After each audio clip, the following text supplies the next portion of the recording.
Good evening, good morning, good night, wherever you may be watching this transmission. It is I, Mike Martins, and I really want to bring up oil. We need to talk oil. I gotta have my economist on the show really soon. He's on a bullet train, but he wants to weigh in on what's going on. So we set this show up last minute because we need to know what the heck's going on. He's been taking notes, and I've been blah, blah, blah, flapping my lips. What am I talking about, flapping my lips? Let me tell you what I'm talking about, flapping my lips. Let me make sure. Let's talk oil. I just want to make sure the title is right. And everything looks like it's good. Okay, so guys, what am I talking about flapping my lips? Well, I've been talking about all this oil I've been buying since the whole marijuana thing fell apart. Well, it didn't fall apart. I sold just after it got legalized. I did my due diligence, and I got out of the market. Now, what am I talking about? So here are some of the stocks in my oil. Okay, let me see if I could even zoom this in. Hold on. Here it is. So some of the guys, disclaimer, okay? Sorry, still sick. This is a very important disclaimer. Do not listen to what I tell you. I do not give financial advice. I do not give investing advice. I cannot read and don't even pay attention to what I'm saying. And the following you're about to watch is acting. It's fake. This is all fake, okay? So, anyways, let's kick off. I just wanted to put a kind of stipulation in there because I'm not telling people what to invest in or how to invest or where to invest in. That's, I can't do that. I'm not allowed to give that information out. And I just wanted to make that very clear. Okay, so this is just some of the stocks I had today. So look at the stocks where they went today. Look at the change. Wow. The Crescent Points that I've bought into. I bought into all these are the 4 companies that I bought into 4 times. I bought into them the first time once I sold my marijuana stock. I bought it at medium high. Then oil crashed 2 weeks after that. I bought in again in each stock. Okay. Boom. Oil crashed again. Bought in again.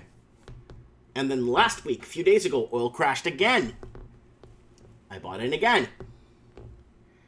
I woke up this morning and I saw something similar to this. And I thought, it's probably just a morning trend. This is a morning trend. I've been seeing this for years like this. It's going to probably taper off or go back into negative by the end of the negative territory. By the end of the night. No. Markets closed 1 p.m. here. Western Seaboard time. I turn on my phone, check my portfolio, and I'm at awe. Holy crapperoos. So I quadrupled down on oil because I know there's tensions. I know there's a lot of crap going on. Okay? So I want you guys to understand, and I'm going to say this very clear, this is fiction. Yeah, I'm going to put that in the description here real quick.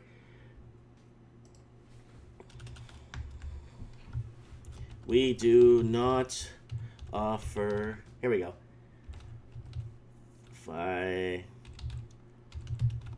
Advice.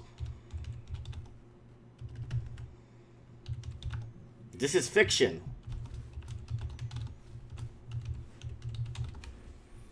So, I had a lot of people tell me the other day, I felt like a week ago, even a week ago, oh, Mike, oil went down again. I bought more. I bought 4 times, 4 drops in a row. Everybody is running to sell. Okay, Andrew's in the comments. This is Andrew, our 2-time world champion, two-time world champion economist. He actually knows what's going on. He could understand and could explain to us what's going on. I'm going to be really frank. I'm just flapping my lips. I'm very simple. Hey, I believe oil's undervalued. There's something wrong. Why are oil companies, in my opinion, worth a lot more than tech companies? Because tech companies own office space. They lease office space. Oil companies own tractors, trucks, a whole pile of stuff, land, drill bits, all kinds, connections, foreign investments, international, God knows what. These guys, companies, petroleum companies, are basically the lifeblood of our now. Everything you see around you is pretty much assembled or made by oil. You know how many barrels of oil? So Andrew saying U.S. is flooding the market with spot crude at the moment. They cut production, that will fall. As you will see, oil go back up. Okay, Andrew, can you please call me if you are not in a bind right now, please? I will turn on my Skype here, if it is even on. And you might get a few interruptions from my kids. My son is in a kind of a grumpy mood today. He wanted to miss out on skating. Kind of upset us, but that's okay. Okay, so I got a few articles here. So, I think he's ready to go. He just messaged me ready. Let's get him on the horn here. Get some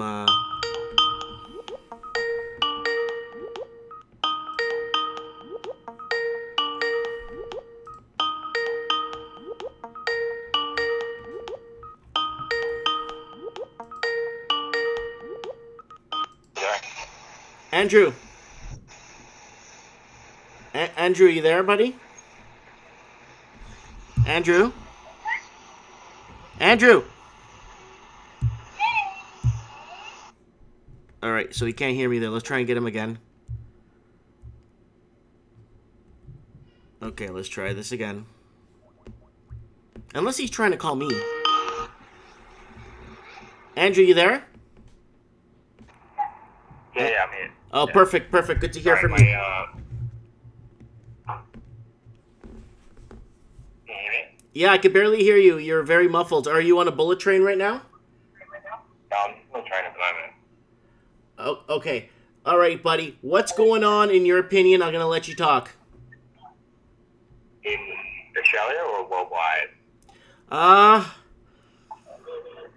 Well, let's talk worldwide first. Let me open this first article I have here worldwide. Qatar is gonna leave OPEC and set oil and gas output. And there's a couple of things happening internationally. So go ahead and kick off to us. What is happening internationally? Well, the US yield curve is just inverted, which is usually a leading indicator for recession. That's happened the last few days. So it's very quickly drying up in global markets. And volatility is staying between 18 and 22, which I haven't seen for at least since 2015.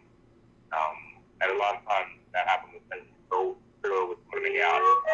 Hold on. We could barely hold on, Andrew. We could barely make out anything you're saying. Hold on, buddy.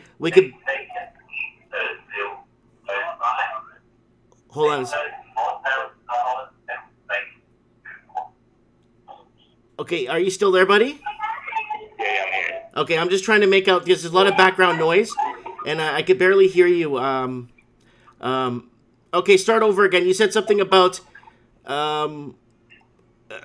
okay, start over again. So we're talking about Qatar right now doing their own thing because they want to be out of that mafia with OPEC. So, okay, start over again. Nice and clear. What did you say?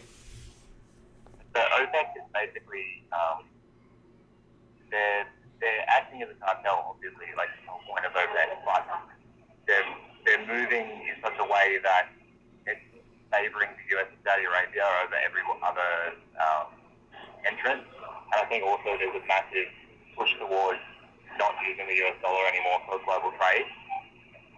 Right. China's doing that. China and Russia's doing that. Iran, Russia, China, yeah. Yeah, and Venezuela. Yeah, that's in a lot of South American countries, actually. Like, Ecuador's looking into doing the same thing as well. I've got a friend who's over from Ecuador at the moment, and she was saying, since Korea left, that there's been a massive push to move away from US dollar financing. Like, they've already been using a lot of Chinese ME for financing the infrastructure, but there's been another push in the last 4 months. Okay. What is happening with, let's go here with the beginning here. US and China trade truce sends US stocks going higher. Do you think oil got a slight rebound, maybe because of this China-US trade truce? I don't know. That's a good question. I don't really think anyone's buying the truth, to be honest. Like, you know, they say there's a truth, but it's more like a ceasefire rather than a truth. Okay, I feel you on that. So you think it's just something in the media to, I guess,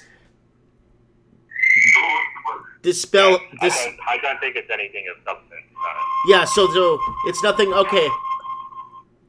All right, and then I sent you a picture of my stocks today, my oil, my 4 oil that I have, my 4 majors, and I was when I saw this morning, I thought it was just a little hiccup in the market, and then I waited for the market to close, and I saw the market after it closed, and it was even a bit higher than what it was in the morning. I almost had a heart attack. That's a good thing for you, though, because you went in hard, didn't you, when it started falling a little bit. I went in 4 times, dude. Yeah. I went in up until 2-3 days ago when it was crashing. Yeah. So the thing with crude is that you can kind of spot a step take off. There's a massive volume spike that will happen next year when it's bottoming. And it's like that with most commodities. Like, yeah, I haven't been watching energy as much. I've been watching volatility more so than anything else, just because I feel like that's the thing that's going to see the most bang for my buck when the market starts going haywire. The credit keeps getting being withdrawn from market. The US dollar liquidity vanished, basically. Okay. Like, you can't borrow with US dollars anymore. And if you are, it's a very expensive thing to do. Okay. So Alberta orders unprecedented oil output cut to combat crashing prices. Yeah. So that's going to happen. Like, you have the oil sand fields up in the west of Canada that will start being hit by this stuff. That is basically just because they can't get US dollars fast enough to justify spending as much as what they are on the infrastructure or maintaining the field. Okay. So they're basically, because this was on Zero Hedge, it caught my attention, and when I saw that Alberta they were selling barrels of oil for $13.46, right? Yeah, it's because of the quality of the oil. Okay, but my question to you is, why the hell are we importing 750,000 barrels per day from Saudi Arabia into Canada? Because you're part of OPEC. Basically, you have certain restrictions on you as to how much you can mine based on renewable energy policy, things like that. That doesn't make it economic to mine it in Canada. Like, it's also to do with the quality of the resources you're getting out. Like, in Saudi Arabia, you're mostly getting crude oil to be used to refine, whereas in the US and Canada, you're using either fracking or you've got the oil sands, the tar that needs to be refined, and there's much more of the process. So therefore, when you're selling the raw material, it's not really that economic for you to take it out of the ground, basically. Okay, makes perfect sense. So, yeah, okay. So the oil, so that answers that other question, because Talk Radio was going on today, and Talk Radio was like, why are we importing so much oil from Saudi Arabia when we have it here in Canada? Well, we don't have the right oil in Canada. So that just answered the question right there. Yeah.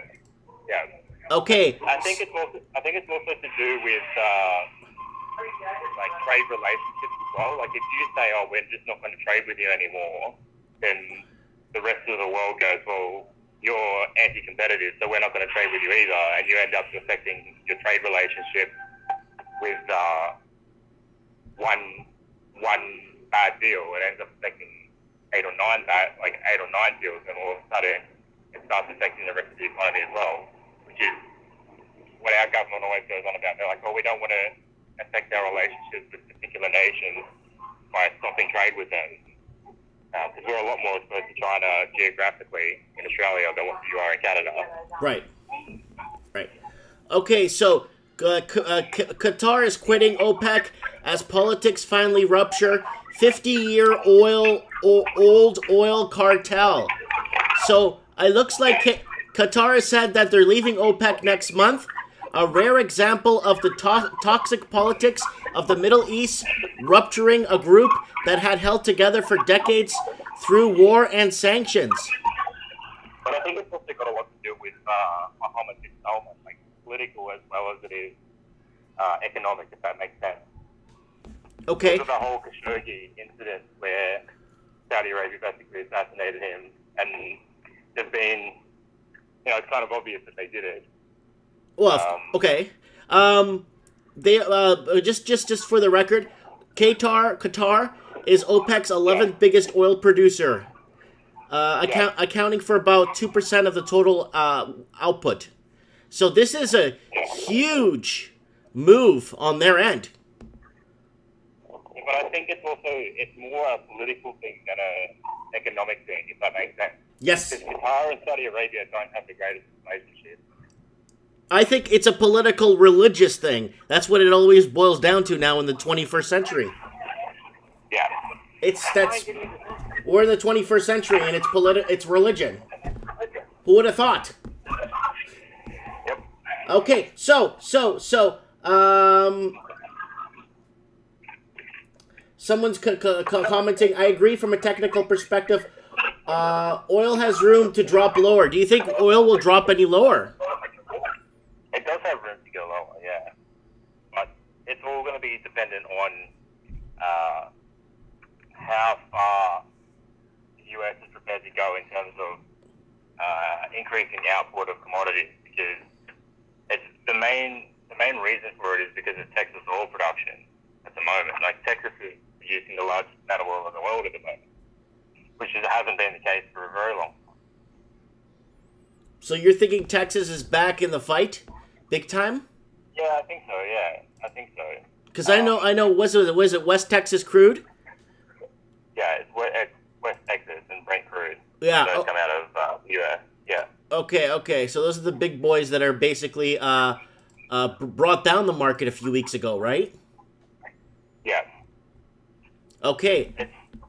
It's a pretty common thing. Like, there's ways of measuring how much crude oil is in supply. There's people that take satellite imagery of the floating barrels out to see how much of a shadow they're casting to see how full the barrel is. Like, there's crazy things like that going on to try and figure out how much is actually in supply. Because everyone will say, "Oh, we've got this much or we've got that much," and there's not really that great an audit process to figure out how much actual crude oil there is. That's crazy, dude. That's like a bookie going to a basketball court to check the wood of the courts to see what kind of bounce you get off the ball. Yeah. That's crazy. It's like having a mafia go through and kneecap a bunch of the players and then betting on the other team. That's what it's like. That's basically what's happening. Wow. Okay. So oil surges almost 4% on trade truce. Expected supply cuts.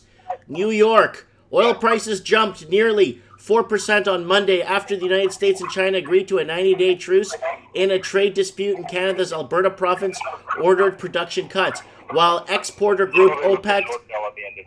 What's that? If it's 90 days, I don't think they're going to extend it beyond that. Like, if they do, then you'd go harder. But if they don't, then it's just going to go back to where it was, or it'll keep trending downwards. Okay. So I trimmed a bit of stock today after I saw it go up so much. So I took a bit for myself today, but I don't know. I think it's still undervalued in my opinion. What do I know, right? But still. So here are the figures right here. Brent crude futures rose $2.23 to settle at 61.69 a barrel, a 3.75% gain. U.S. West Texas Intermediate crude figures gained $2.02 to settle at 52.95 a barrel, a $3.97% increase. Well, Brent is usually always more expensive than West Texas. Yeah, it's a higher demand. Isn't it a higher demand to fabricate, to make tires and stuff? Well, yeah, it's not just that. It's the quality of the crude that you're getting. Because West Texas crude isn't as good as Brent. And that's why, like, it's like comparing different grades of stainless steel. Like, if you get 314, it's going to rust in salt water, whereas 3161, like, that's the sort of material properties that you're getting out of the different kinds of crude. Like, there's crude and there's crude. It's like saying that you're using non-renewables. You could be using coal, you could be using wood fire, you could be using crude, and there's all different graduations of that. So it's very difficult to say, oh, this is going to affect this particular sector of the market, because there's different producers that have a break-even cost and they have all these efficiencies that they've calculated in, and we don't know necessarily what those are. Okay. I got a question here in the comments. Could you ask him why Canadian oil has a 50% or so less value than the U.S. oil? Is the carbon tax or other reasons? So it wouldn't be a carbon tax. If anything, the carbon tax is put a premium on the cost that you pay to get the commodity out. It costs you more to extract it. So the cost of extracting the commodity. Okay, yes, continue. So the cost of extracting a commodity would be your break-even price. So if it costs you $20 to take it out of the ground and you're selling it for $14, then it's not a viable product. Right. Because according to this graph here produced by Zero Hedge, we're selling at a $13.46 a barrel. So if it's costing us $20, yeah, it'd be crap. Well, it's usually about $24, $25 to extract it. So, yeah, they'd be making quite a big loss. Wow. Okay, so that is quite a big loss. And for Canada's economy, now Canada holding back on exporting, would we see a ripple effect in the market? Would we see oil go up? Is Canada a big enough player to make a difference? In terms of, like, energy resources, they're big, but they're not big on high-quality energy resources necessarily, and it's not something you can control. Like, you're basically beholden to whatever the quality of the commodity is that you're getting out of the ground and how much refinery you have to put it through. Okay. In Australia, there's a lot of natural gas. In Canada, you've got tar fields of oil, but the tar fields require, 2 to 3 times the extraction cost of what the crude oil does, and the crude oil is a better product. So it doesn't really make sense for someone that's trying to sell it or to get cheap energy to try and get it out of the ground in Canada, because you're spending too much money just extracting it. Mm-hmm. So Peter in the comment section, Canadian oil is too heavy. That tar sands needs to be heavily diluted with other oils to be usable. So basically, a lot of questions in the comments, same questions. Why are we selling at such a discount? Is it because, yes, it is the type of oil, it's a least attractive or less used or a rougher type of oil? It's, yeah, so... You need the crude oil price to be so high that it pushes up the alternative as well. Like, if crude oil is trading $100 a barrel, then the oil that you get from the tar sands in Alberta is going to be trading $40-45 a barrel, which means you're getting quite a premium on how much it costs you to extract it. Whereas if crude oil is trading at $60, $65 a barrel, then you're not really going to make that much money because there's more demand for the high quality product because you get more efficiency in your combustion process. Well, it's showing right here, $13.46, record low. It's an absolute disaster for Canada. So Canada's not that big of a player in the market to actually upset the world economy. They are when the crude oil price is high because they're providing an alternative product. When it's low, they can't really compete. Okay, so when oil prices do go high, they become attractive because there's an alternative product. See, there we go. I learned 26 things from you in the last 10 minutes. Okay, so let's move on here. So there's my thing today, guys. These are some of the, remember guys, I am not neither is Andrew, a financial advisor, and I cannot read, and you do not take advice for anything I'm telling you. We're just talking oil, and that's it.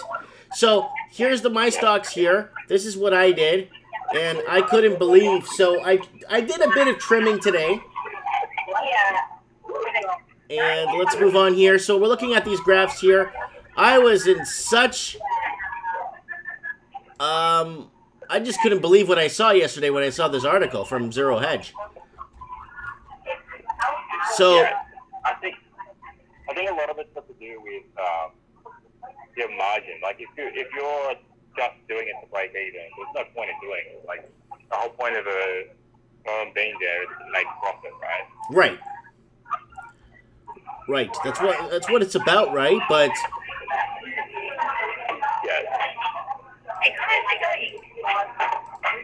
okay, here's another one here. Oil jumps most since June. Yeah. Is there someone talking to you, Andrew? I'm just getting lunch. Yeah. So good. Oh, you're having lunch. I'm sorry. That's all right. Oh, I didn't know. I'm sorry. I didn't know you were at... are you at work? No, I'm just having lunch with my mom. I'm not at work. Oh, okay. Well, anyways, you know what? I'll let you do your thing. We've been talking for about 20 minutes now. And you've pretty much given us all the ins and outs of what we don't... Like, a lot of the stuff that you told me, I never knew, right? So, I know now. Yeah, it's just food for thought, really. Like, I think when you understand not just the market overall, but how it's broken down, that is really useful. Okay. What we'll do, Andrew, is we'll have a market watch maybe on one of my Tuesdays or one of my Thursdays. Yeah. And we could do a one show every other week if you want to do a market watch, and we could just update and educate people into understanding how the markets work, basically, and then kind of working it up. Sounds good. Okay, buddy. Have a good lunch. Say hi to your mom, and have a good one. You too. Okay, good night. You too. Bye. Okay, so that was our market watch analyst there for the channel, and I did not know he was on lunch with his mom. So okay, it's the different types of oil that are in the market that dictate the price of oil. Okay, I knew there was obviously crude, there was all sorts of different Texas sweet tea, if you want to call it, or that really good oil that you find in the Gulf of Mexico, down way deep. You might pick up some real good oil down there. That's the stuff everybody wants. What's my best? Well, I'm just going into oil today. So my best performing is ATH, Athena. I think it's Athena.to. It's an oil company. This one here, I picked it up at 86 or 80. I can't remember, guys. I think it was 80-something cents. And then I think it dropped again. I bought more. Oh, wait. I bought it at 90 or something. And then it went down to 80. I bought more. Then it went down to a ridiculous amount. And then I bought it up until like last Thursday when oil was all over the news and it's plummeting. So this one here is up is one of my biggest ones. It's up 12.62%. My second stock would be a tie between Baytex oil, which I quadrupled down on. I quadrupled down on Baytex. People are like, oh, oil's down again, Mike. I'm like, buy more! And the same thing with Crescent Point. Crescent Point's up 40 cents a share. And I picked up Crescent Point 4 times too. Every time it went down, like majorly, I quadrupled. I didn't double down. I didn't triple down. I quadrupled down. You know? And then and the least one was, I guess, EFR.TO Energy. So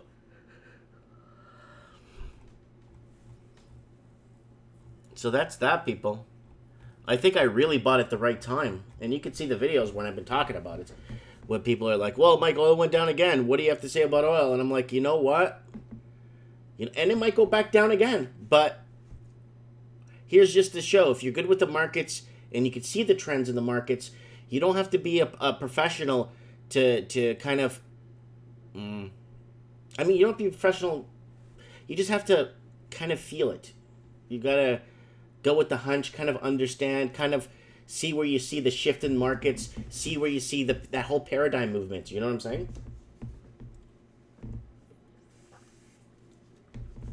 Somebody says, might have to get in. Nope. I recommend to wait now, because right now things are rallying. I don't know what's going to happen tomorrow. So this is right now. Well, I mean, we're live, so the market's been closed for 5 hours.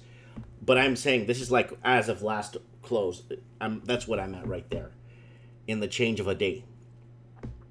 So, like I said, guys, for the longest time, I believed that oil was severely undervalued, period.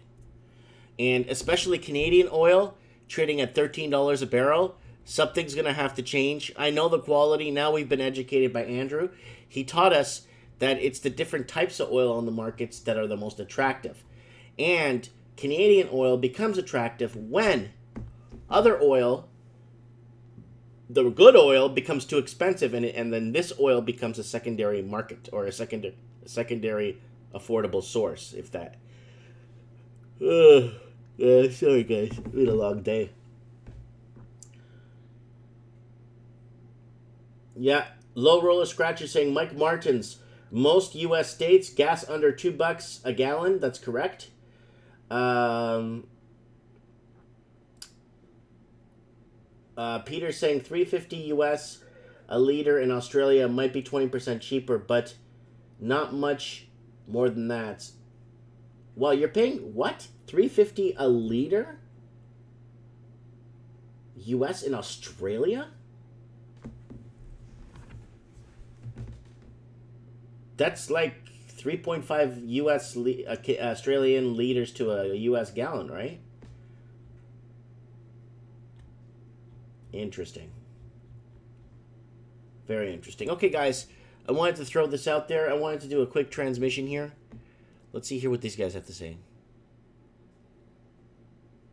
You know, I think it was just last week that we saw the Saudis pushing their production to more than 11 million barrels a day. I mean, they have almost no capacity left. What kind of cartel is this? Well, I mean, I still think they probably have a ways to go on the Saudi production, and no one really knows apart from probably the head of Aramco and obviously the Crown Prince.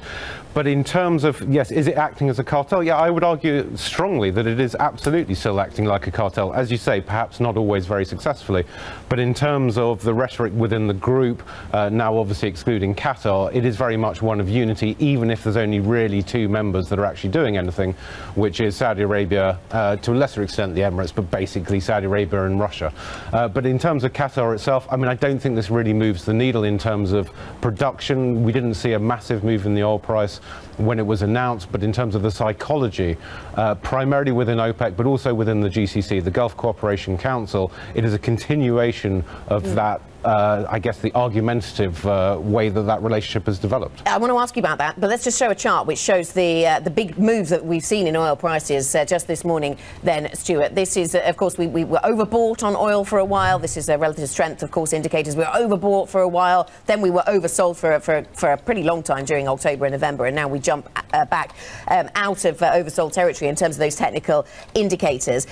But take me deeper into the Qatar story then, because in terms of the oil price, this might matter little, but for the geopolitics of it, this matters a great deal. Yeah, I mean, I would say if you're in the oil market, it is absolutely of interest, and the fact that it has taken this many years for them to finally break up. And yes, they weren't a founding member, but they were in, I think, the first year after it was founded. So they've been there for a good long time. But I think from the political point of view, this is much, much stronger. Not just in terms of, again, underlying that really poor relationship that it now has with Saudi Arabia and by default with the Emirates, but also in terms of the Washington politics of this. Because again, we were just saying before the break, there is absolutely no reason why Qatar can't now go to Washington at a time when the Congress is looking at two separate bills against OPEC and say we are now out of the cartel. The optics of this from a Qatari point of view are very positive, and the downside in terms of the oil market and its cooperation with other producers is pretty minimal. Guys, I'm telling you, there's tensions. There's a lot of tensions in oil right now. Remember, guys, I'm not telling you where to invest in or where to put your hard-earned money in. You guys make that decision. You guys educate yourselves. You guys, and never invest more than what you're willing to lose. Always invest what you could lose, right? So, Peter in the comments saying, this American gallons thing is so confusing. We only talk metric here, liters. Oh, okay, no problem. He meant 350 US a gallon, not a liter. No problem, buddy. Surprisingly cheap for California. Wow, yeah, I know. I know.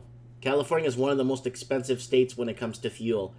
And Washington State and Oregon State. And some of the cheapest states is Rhode Island, Florida, sometimes. If there's no hurricanes or bad weather. And I think it's South Carolina, Georgia, and Texas. You get, and Nevada, you get some pretty good, and New Mexico, you get decent oil prices. Gas prices, sorry. So, there it is here. So basically, I bought, so when they were showing this graph here, Stuart. right, I'm going to show you the graph I'm talking about that they Founding were talking member, about. but they were...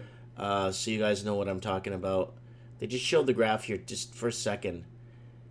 And we could go back even to my videos if we have to, but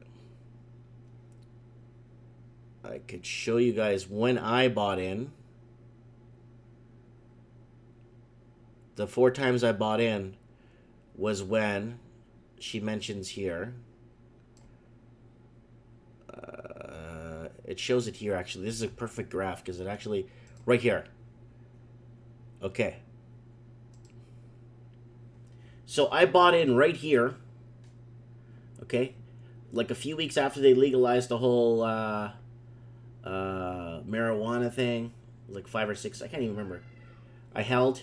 I waited, and then I noticed oil was somewhat undervalued. So I picked up around here,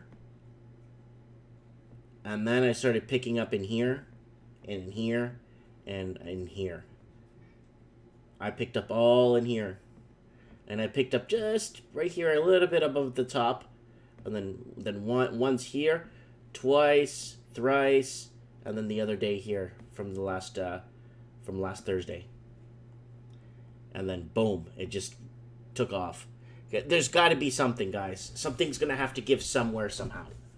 Something's got to give somewhere, somehow. Someone says, Mike Martins, how much paying gas? Okay, you know what it is? I live in a small town. So I pay... My gas isn't that expensive, but I only fill up once a month. I fill up at the beginning of every month, like first, second of the month, or when I'm not terribly lazy. Sometimes I fill up when I'm halfway. but I fill up once a month. I only drive 3 to 5 kilometers per day. That's like 2.5 miles per day. I don't really drive a lot, and if I have to drive a lot, it's because I have to take my wife to the other big city for her checkups for her pregnancy. That's it.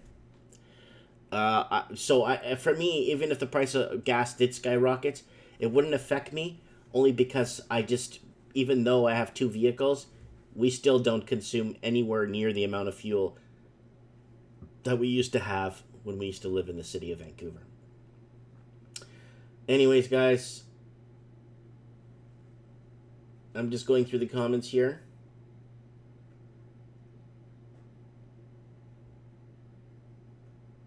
Simplified American spellings for words. Peter's asking, hey, Mike, do you guys spell like the English? Center, maneuver, goal. Have you guys adopted the simplified American spellings for words? No, center is like that. I don't think maneuver is spelled like that. But you're asking the wrong guy. You're asking you're asking a guy that can't read with a grade 6 reading level.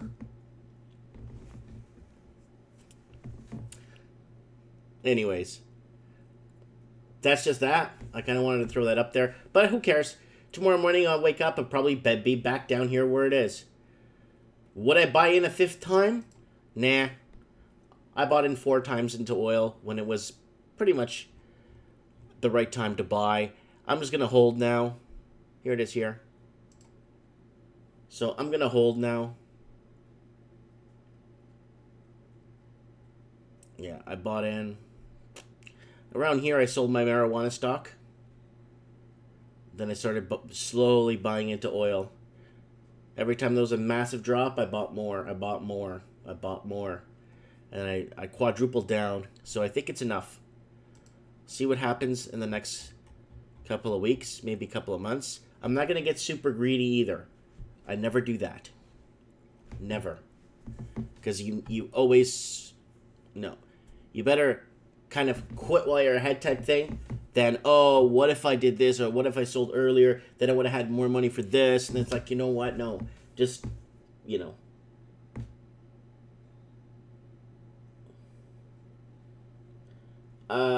Somebody saying, if oil continues to drop lower, would you cut your losses or hold the bag until... I would hold the bag. Oil ain't going nowhere. People need oil. Oil is a massive commodity, right?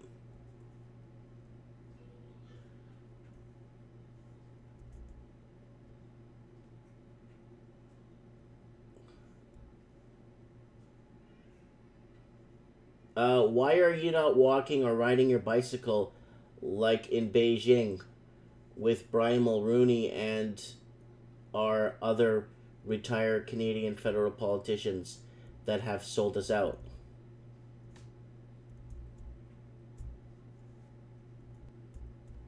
I don't know what you're trying to say. I'm not a former politician, buddy. And I haven't sold out my country. If I did, I wouldn't be here talking right now. And I do have a bike. When the weather gets nice, I think you guys saw Old Miss, my bicycle. I made a few videos on it. Okay, let's see here what we got. Tilray stock. Did you buy that stock? Oh god, I bought so many stocks. I think that's a pot stock. Yes, I did. I can't even remember when. I think there was at one point when I did own marijuana stock. I had like 22 different marijuana stocks I owned when it was at the huge height. Yeah. Yeah. Yeah. Now you got peak my TALRAY. Why is that looming in my mind?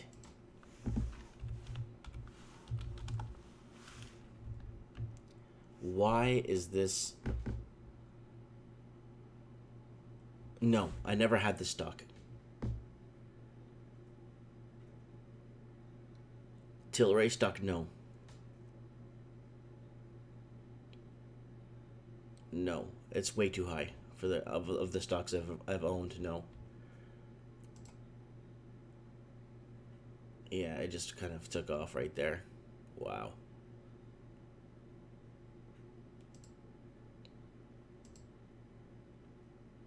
Yeah, no, I never owned this stock. No, I've owned others that did really well. So, but that was the good old days.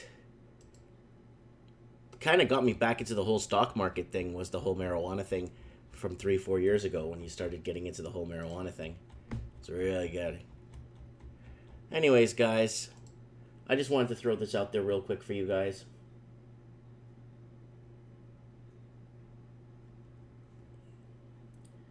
Okay, Tilbury stock is like Bitcoin. It went up 5,000% in a few months. Yeah, that's right.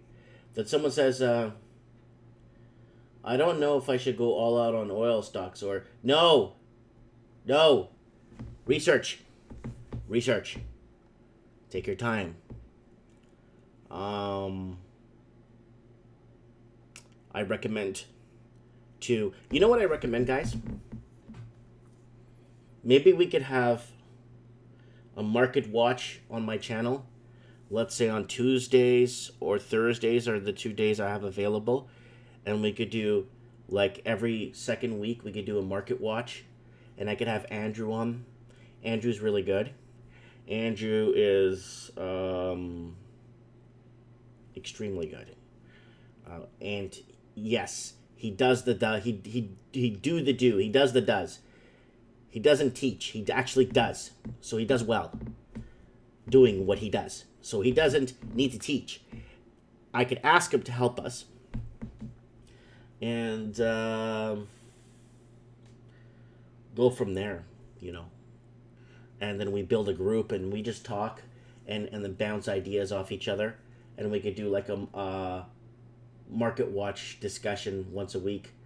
And then or once every 2 weeks if Andrew has the availability for us to do so. And we'll get him in a nice quiet spot where he could be on a computer too and sending us links. So Peter is saying we should buy BitConnect. Oh, I love that video of that black guy swearing in his car because he lost all his money to BitConnect. I don't know if you guys saw that video. I think the guy's name is Breezy. He's a nice guy. I've been watching some of his videos once in a while, and he goes, "Oh, BitConnect! Oh, I stole my money, man, BitConnect, and this and that. I want to drive up to that place, man." So, and okay, hold on a sec. Big V has a very good question. What is the next trend? Man, I don't know. I knew marijuana was the next thing, and I jumped in and bought weed.to, like all those companies, when they were like $1 and stuff, and less than $1, and they finally got...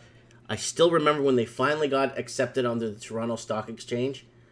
Oh my God, thank God. I thought I was going to lose all my investments, and then everything started changing, and then they started changing shares per how much value and stuff, and a couple of things shifted around. And then I started buying heavily into the marijuana stock, and it wasn't going anywhere. It was just there. And then, boom, for some reason, you started seeing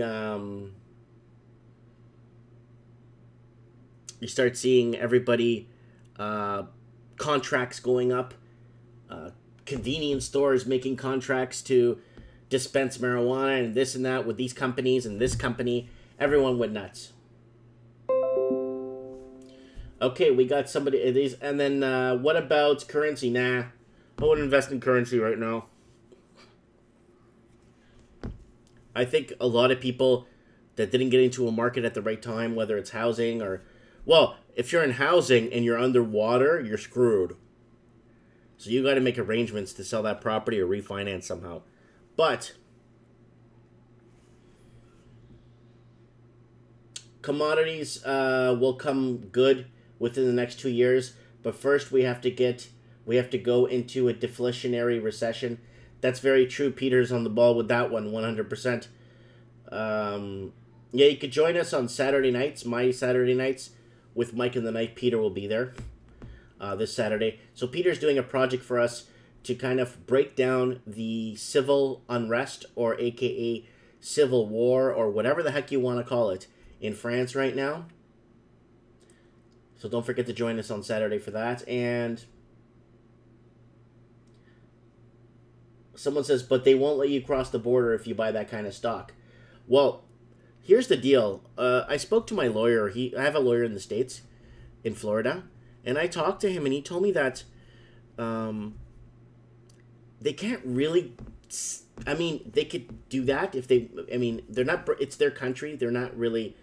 But they can't implement a law in after you've purchased. It's like saying... I'll give you an example. Up until, I don't know, 1930s or something, cocaine was legal. And then Sigmund Freud and all these doctors were prescribing cocaine to everybody, right? But then it's like saying, after they make cocaine illegal, or narcotic, and it's dangerous, okay, fair enough. But then what are you going to do? Tell all the people that you took it before you got to go to jail because you took cocaine when it was legal? Well, this is the same thing with me buying marijuana stocks. I already had marijuana stocks way before the law came into place.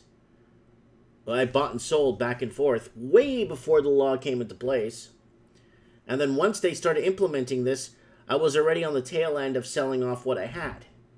So why would they punish me with a law of something that didn't... You know what I'm saying? It's like punishing somebody for doing cocaine in the 30s when it was... Or acid... LSD when it was legal in the 50s and 60s, but then punishing them in the 1970s for it, even though they haven't used it. You know what I'm trying to say? What is growing in value and or providing dividends? Nothing, man. I was looking at the pipeline, IPL. IPL is one of the ones that were providing some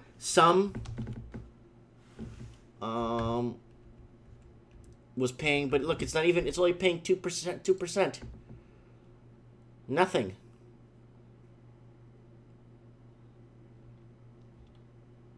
Oops, I'm looking at the wrong one. Here we go. Pipeline. You know, this one's taking a little bit of kick in the nards. And dividend payout.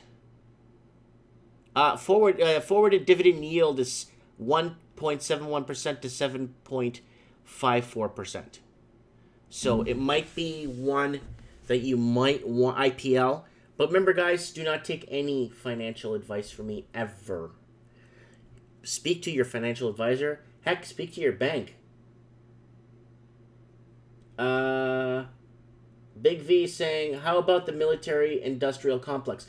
Are you in the United States? Do you have an account to trade in the United States? Because there's some decent companies you can invest in, and defense is always a good one. Yeah, Peter's right. Be cautious. Yield curve inversions. We discussed that on the channel a few times.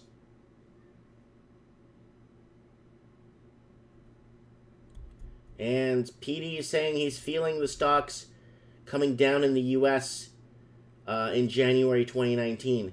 And I'm kind of on the fence. I'm on board with him on this one too. You know.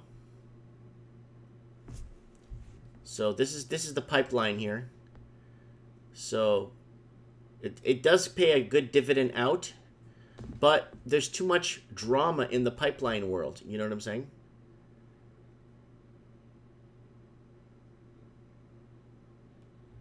So we'll see what happens. I mean,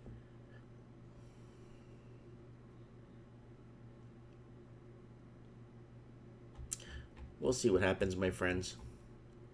I hope it's all good. I mean, I hope, you know, especially people that want to invest and get into the market. I don't want to see a lot of people discouraged if they do get into a market and they lose their shirt or they lose 2 years worth of savings because they, mistimed the market and stuff.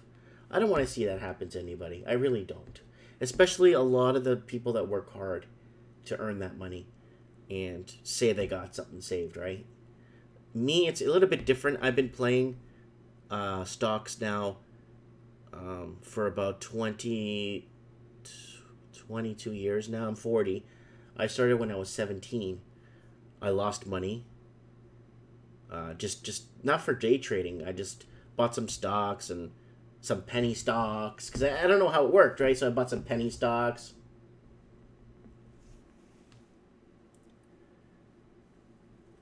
Mike Martin, you still your Bitcoin mining equipment? No. You see, when I used to mine Bitcoin, I mined it when it was nothing, when it was very cheap, and I was mining it on the 14 or 18 gaming PCs I had in my store in Vancouver. So I had these really high-end gaming PCs, a lot of them. I left them on 24/7. At night, when we shut down the shop, I think it was 10 p.m. we'd close, and I'd leave it on from 10 to 11 in the morning, and I'd leave it mining Bitcoin. Every PC going. So I never had real Bitcoin, because this was at the beginning. This is when pretty much any graphics card, but I did have good ones at the time, right? So this is a very good question. Where do we put assets in Canada for a working class? I don't trust real estate. The market is shaky. And gold and silver is a good hedge against inflation. But I don't know. Like, I can't tell you because I don't. If I knew, I would be telling everybody, you know what, guys, this might be we might be onto something here, right? But I'm sniffing around, and that's why I'm doing this, to see if anybody. Someone saying, what about a low cost index fund?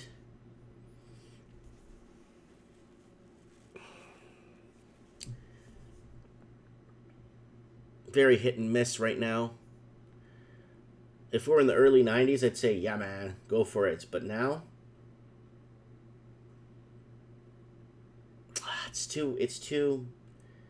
I just don't see things as transparent as these used to be. Before the internet, things were just a lot more transparent before the internet. We knew a lot more because we read more. We actually saved newspapers. We saved documents. We actually collected encyclopedia sets of knowledge. Now we're so dependent on the stupid online that they could tell us whatever they want and we have to believe it.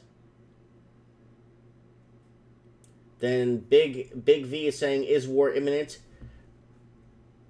Economic war.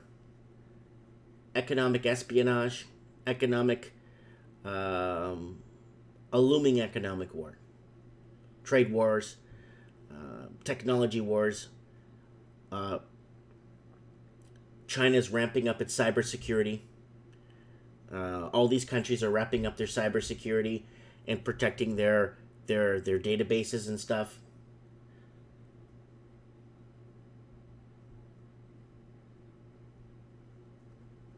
You know, unfortunately, it's going to be more of a cyber war, cyber currency wars, oil wars, economic wars, stemming from manipulating markets, and like they were talking about earlier, the oil cartels playing the rigged game. I think that's the best thing you said tonight, Big V. Time to revert back to the farm. That is... Tell me your voice password to continue. Okay, so I said something and the Google thing comes on. Thinks I'm talking to her. Yeah. Right here. eBanQ said, farm? Yep, at least you could use that. Yeah, you can. War is 10 years away, a big war. The cycle begins in 2028 to 2029. If you study the Kondratiev cycles, we are entering the summer phase of the go wave cycle now. Well, Peter, when we discuss what's happening in France, we could discuss that, you know, how this may trigger into something this big. But someone saying Yahoo Finance does not give correct pricing history. Be careful. Oh yeah, I'm not 1,000,000% on Yahoo. I'm just kind of, this is just easy to look up so we can kind of get an idea of where things are at, right?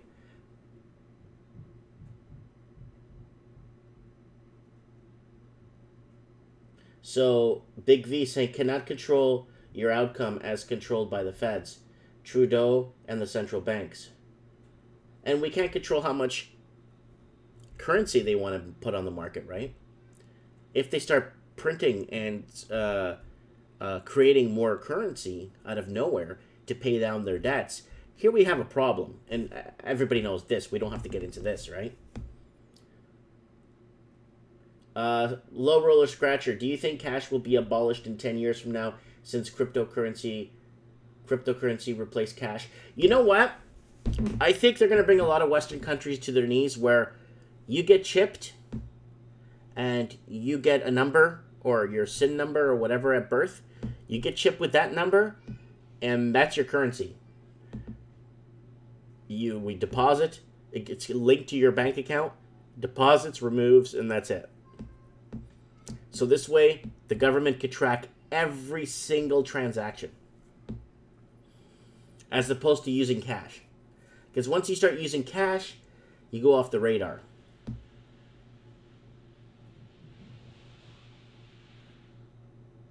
You see, they're going to see right now in Australia, they're trying to abolish cash.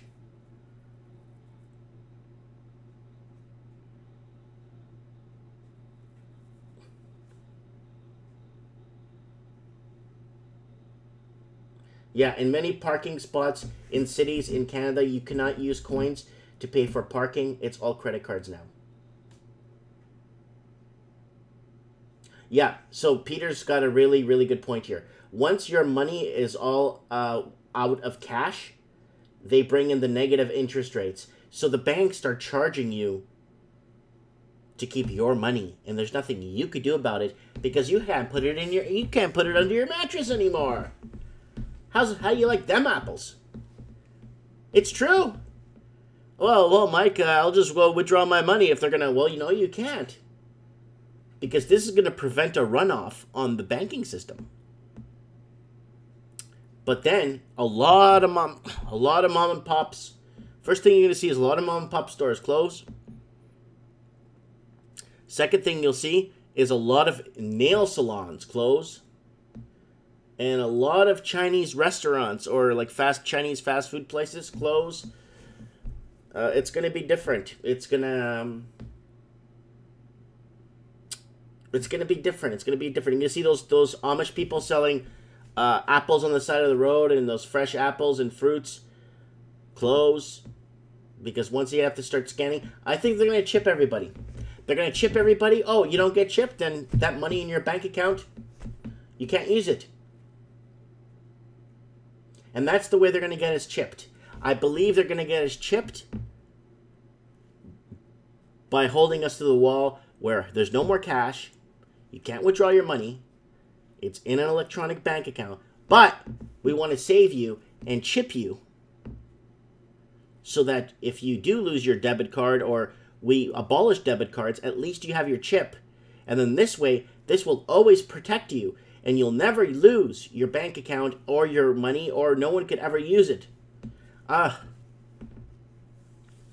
have a feeling that's how many people will get swindled into it.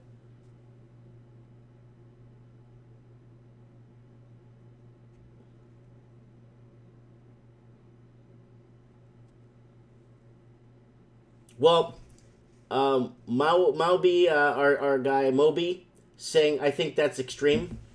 No, it's not. You want to see something extreme?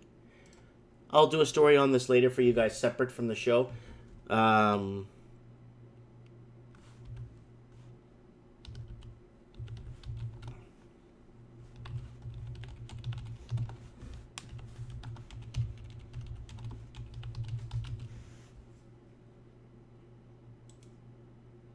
Here's something extreme.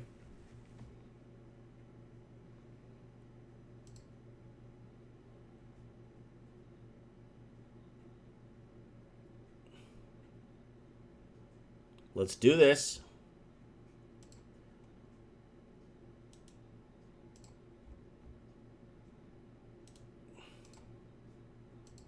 Wow, are these articles like taken down? Okay. So basically, 600 million bucks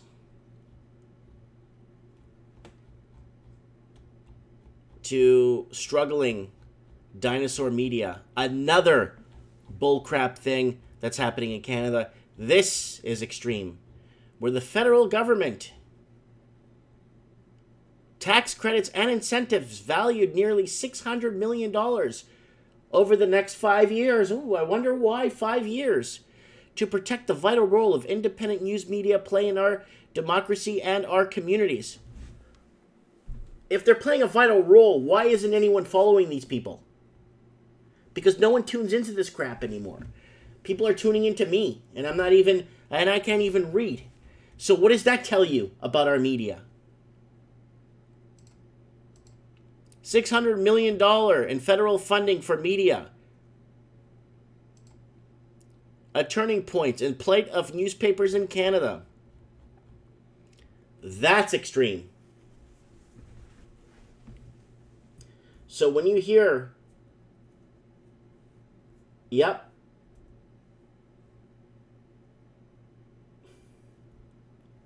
So Andre is saying, federal government colluding with supposed private media companies, very scary times.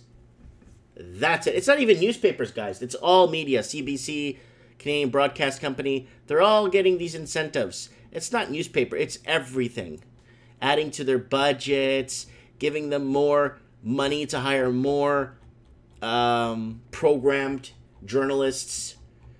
You get the first test you get is understanding Donald Trump. Where do you stand with Donald Trump? How do you feel about the conservatives? Are you if you were in the States, would you be a Democrat or a Republican? I would fail on the first 3 questions. I would never never qualify to be a journalist. Why? It's because I like to think outside the status quo. I like the old conservative grassroots type of way. I like working for what I make. If I decide to produce 10,000 coffees a day and sell 10,000 by the end of the day and make my money, that's fine. But if someone down the street wants what I have and do diddly squat for it and cry and cry feelings all the time because they don't have what I have, because they don't want to do nothing about it, then too bad.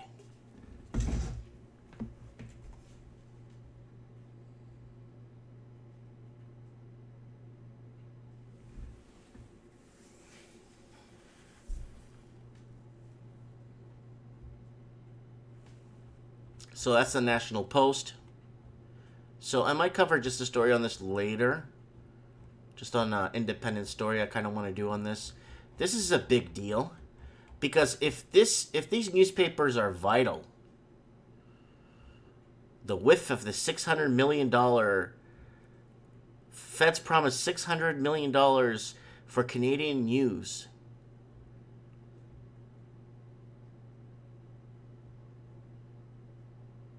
Wow. That's a lot of taxpayers' money funding of vital importance. Well, I get it, but then shouldn't it just feed off what it gets from its subscribers, from its people? Shouldn't the media feed off its advertising? Why? Because no one has cable anymore. The Canadian news industry is getting a long-debated break from the federal government. Finance Minister Bill Monroe, who tabled the fall economic settlement of the House of Commons on Wednesday, announced $595 million incentives. 5 years. Package. So it wants to assist the Canadian news industry. I don't know how that's legal. I thought freedom of the press was more of its own independent. I think freedom of the press should be its own independent entity. It should be outside of government. It should be outside of any corporate entity. It should be outside of any bizarre collusion or shadiness. It should be outside of the political realm entirely, looking from the outside in. So everything's non-biased, right?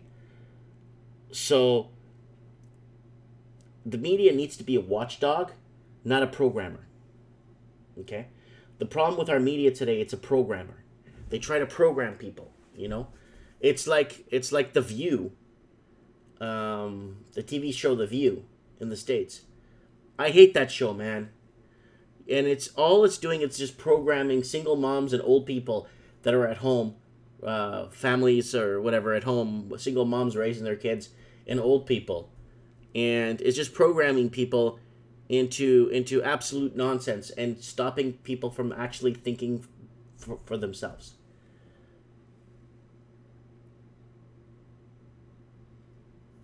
So Big V is saying, good thing CBC is getting maximized money for your tax dollars programming you.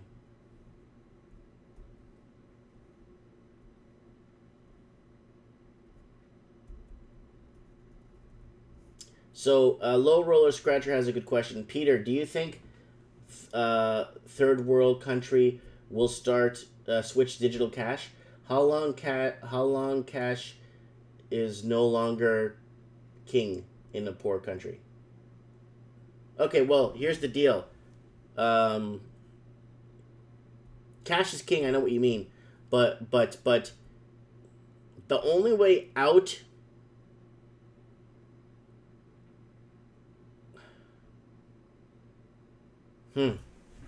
I think this is what's going to happen.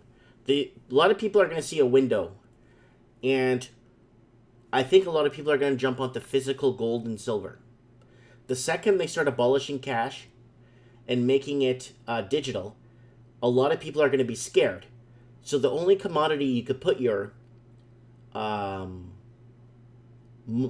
money that doesn't exist anymore except on a computer would be in gold bars and silver bars.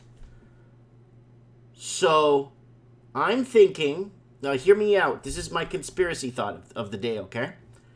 I'm thinking what they'll do is they'll start announcing to people to bring in their gold and silver, the physical, and we'll just give you a certificate in response to better protect your assets, right? And then it'll get to a point where they'll make it illegal to own any of that. So I think a lot of people will take, once they start to see cash disappearing, they don't want to go deposit that cash, right? So I think what they would do is they'll just buy gold and silver. And they'll hold on to that. Because it holds value, right? If anything, I think if they start removing cash completely off the table, I think physical gold and silver will go up. Because of what I just said. I think people are just going to want physicality. Regardless, if they're chipped or whether they have a swipe card or everything's digital, there's no need. You can go tap it at the store. You could tap here, you could tap there. You could tap to get on the bus. But no.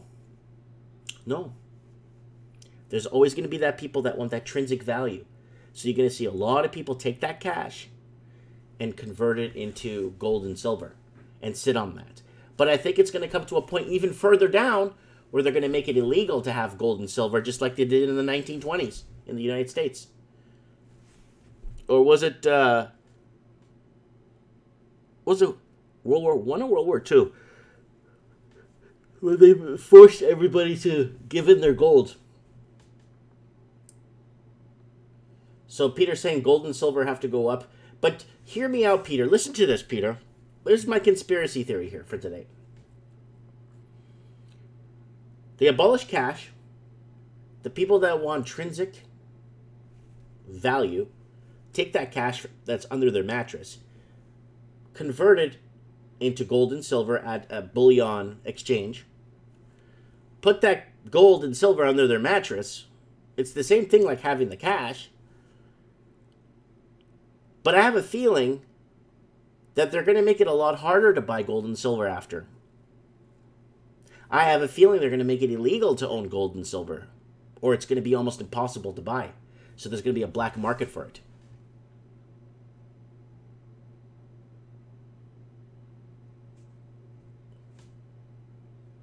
Peter saying that was in the USA in 1933 when the U.S. government forced people to give up their gold. Yes, that's right, 1933. Sorry, I wasn't sure when it was, but I know that happened. I think it's going to happen again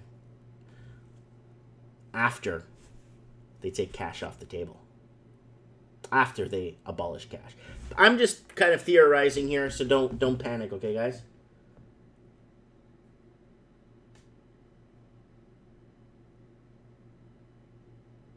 Someone's saying, are you concerned about government invading your YouTube site to control and illuminate you? Well, I don't know how to answer that, but I have nothing. I'm not a valuable asset on YouTube, so I'm not a valuable. I think most people couldn't care less what I have to say anyway. There's a lot of big fish in the pond. I don't think they care about me. So, which is a good thing.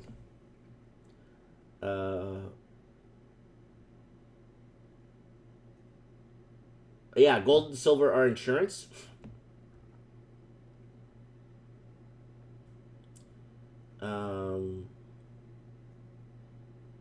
What about regular coins we own right now? Would they be worth a lot of money? It depends.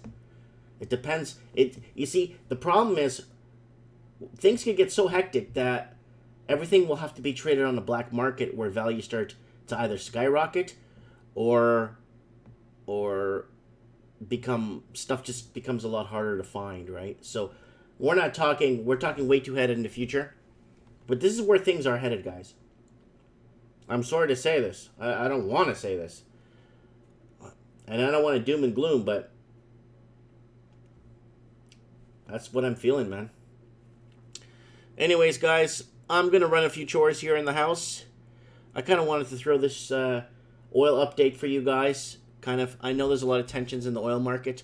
Comment below, guys. What do you think of my little conspiracy theory on removing cash and then the people that want to buy gold instead for intrinsic value end up having to surrender that too on top, and then chipping us if we want to use that money. Yeah, that's my conspiracy, guys. But tensions in oil. What do you guys think of the $600 million federal funding for media in Canada? There's my oil stocks. Guys, don't forget to subscribe to my channel if you're bored.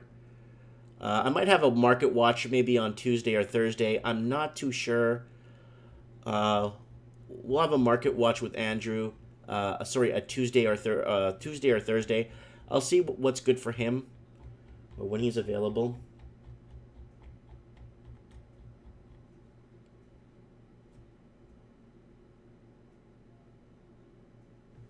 Peter's asking, can you pay your taxes in cash? Yeah, at my city hall, they do accept cash still. Well, it's a small town, right? So they accept cash. They do not accept credit cards, though. Cash or debit or check.